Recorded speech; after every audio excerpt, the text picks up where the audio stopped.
Robert from Kissimmee, Florida. I've often wondered about the rationale for the kayfabe fearlessness of Mean Gene Okerlund's character. He always got away with berating and insulting the heels and never took a hit for it.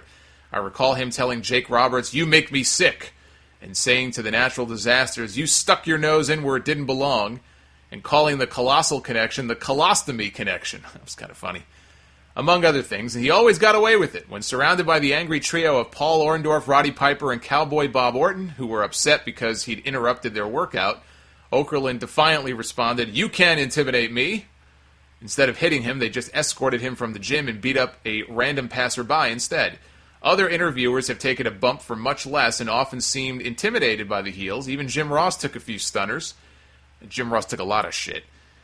But Okerlund never showed any fear of the wrestlers at all. Do you know if there was a reason they chose to make him the only announcer who could tell off the heels without taking a bump for it?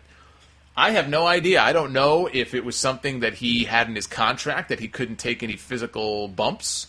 I know in the mid-'80s he did some mixed tag matches with Hogan against, was it Mr. Fuji and somebody else? I can't remember who.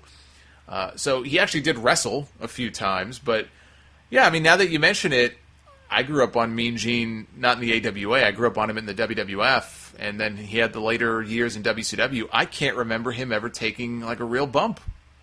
And he did. He actually would talk shit. I mean, remember that famous interview after Ric Flair won the Royal Rumble and someone's off camera, he's like, "Put that cigarette out." I'd love to know the story behind that, by the way. But yeah, he was always, you know what, I like that. I wish more announcers would be like that. Everybody now is a pussy. Everybody now is a pussy, and they ask shitty questions.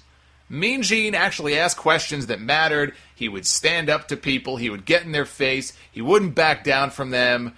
I respect that. I wish we had more characters, announcer characters that were like that. You know, not to make the heels look like shit, but just stand up for yourself. Show some balls.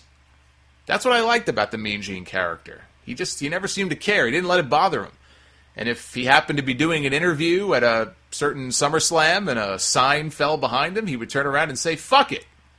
You can't find too many people who would be willing to do that.